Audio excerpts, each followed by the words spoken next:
Believe it or not, 16 years ago today, a company was incorporated in the state of Delaware, a common place for companies to set up shop that would not only change attitudes towards electric vehicles, but also become the second automaker since the Second World War to navigate startup land and become a volume automaker. That company is Tesla Motors, and while today, which also happens to be the day when US federal tax credits for Tesla purchases fall back to $1,875, it's likely a day when Tesla's founding will largely go unnoticed by many.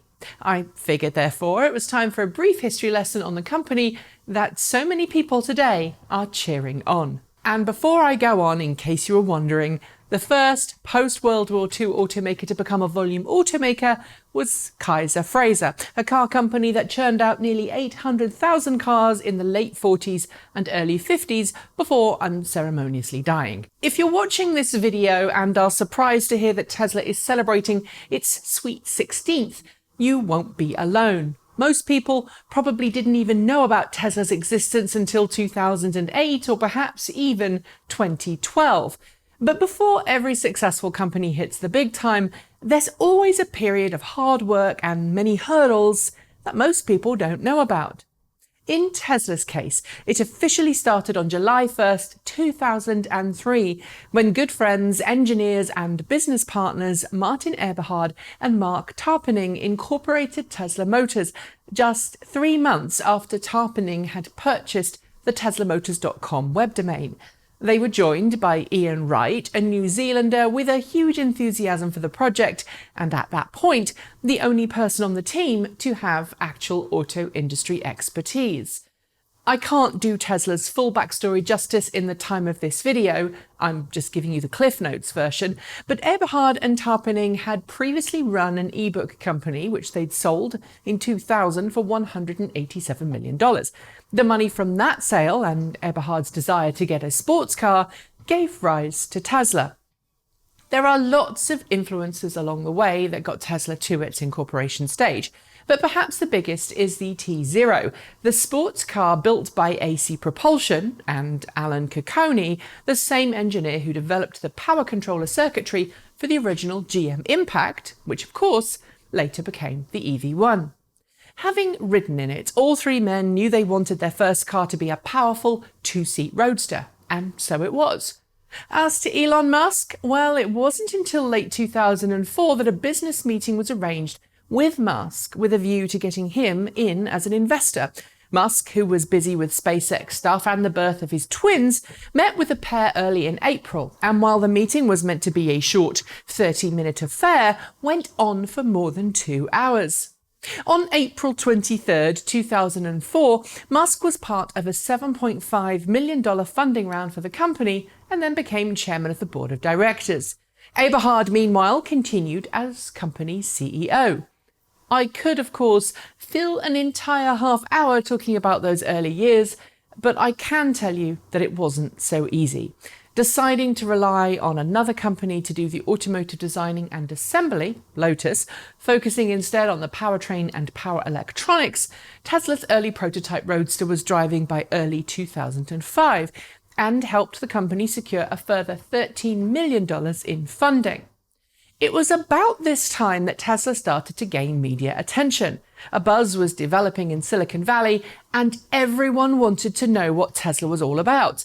On July 19th, 2006, just over 3 years after it was founded, 2 prototype Tesla Roadsters were shown to a small, few hundred group of celebrities and investors. The pitch? Hand Tesla a check for $100,000 and it would give you one of its first 100 Roadsters, the so-called Signature 100 series. Like the original Apple Macintosh, each of these cars bore the signatures of the early executive team inside. It was also at this event that, as legend has it, and is much disputed, Eberhard and Musk's relationship really started to go south. Musk, whose public speaking wasn't at the level it is today, wasn't up to the same speaking level as Eberhard, so Eberhard gave many of those early media interviews, and media outlets kept referring to him as company chairman. That allegedly did not make Musk happy, and he felt sidelined. What followed was essentially a power struggle, with Musk allegedly asking for various changes in designs and engineering. Some reports say that slowed up the Roadster's production process. Others say it was essential for the stability and appeal of the first-generation Roadster for those early customers. Either way, Eberhard was asked to resign by the board of directors as CEO in 2007, transitioning instead to a role on Tesla's advisory board. Several other people in the next few months replaced him as CEO, but by October 2008, Musk had assumed the role.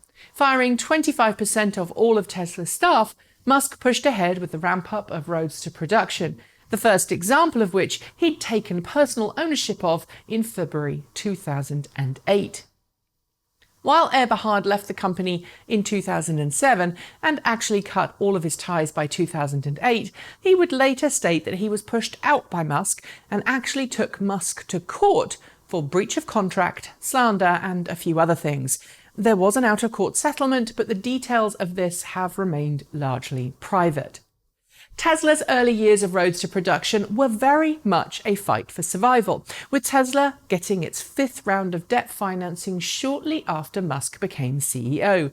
By 2009, the company was in dire need of money, and Musk was reportedly writing personal checks to just keep the company afloat.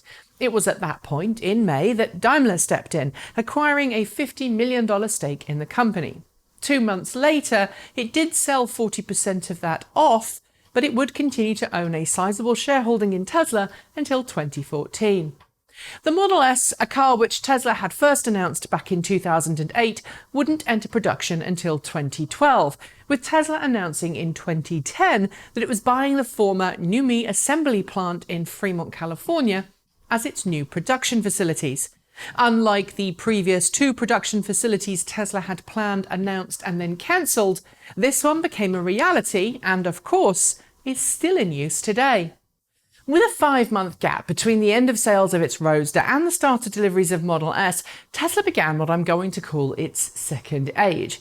That second age, which saw the announcement of Tesla's supercharger network and production of the first Tesla to be built completely from the ground up rather than rely on a partner automaker, is one that I personally view as running from about 2012 through until 2017, when Tesla Model 3 customer deliveries began.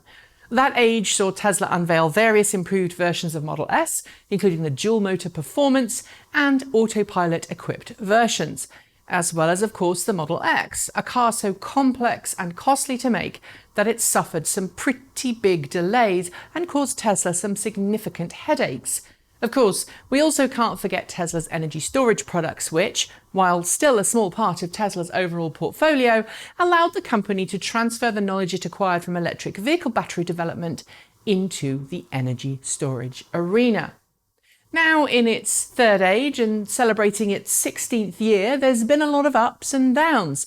Tesla's just finished its second quarter for this year, and while figures haven't yet been detailed at the time of writing and filming this, it's expected to either beat or be close to beating its record for production and deliveries.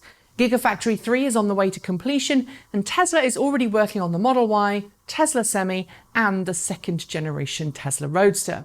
It's even promising us the Tesla pickup later this year. Autopilot has grown, and while still technically a level 2 or 3 autonomous vehicle technology, Tesla and Musk are promising big things for that technology in the not-too-distant future. The past 16 years haven't been without drama, turmoil, rumour, and allegations, as well as celebration and joy. And as Tesla becomes ever more the big corporation it once fought to be different from, it needs to find new and exciting ways to be disruptive and influential, especially with mainstream automakers chasing Tesla down with their own version of high-end luxury plug-in cars. But like any other teen, today isn't about the past or who said what and when they said it. It's about celebrating that Tesla's got to where it's got today and dreaming of how far it might go in the future. Happy birthday, Tesla. That's it. Thanks for watching. Let us know if you liked it or didn't like it below. Scribble a comment, hit the notification bell, and if you'd like to help us make more of these videos, please do send $1 or $2 our way every month through Patreon, send us a Ko-fi, or buy us some merch. I'll be back soon with another episode, but until that point, Keep evolving.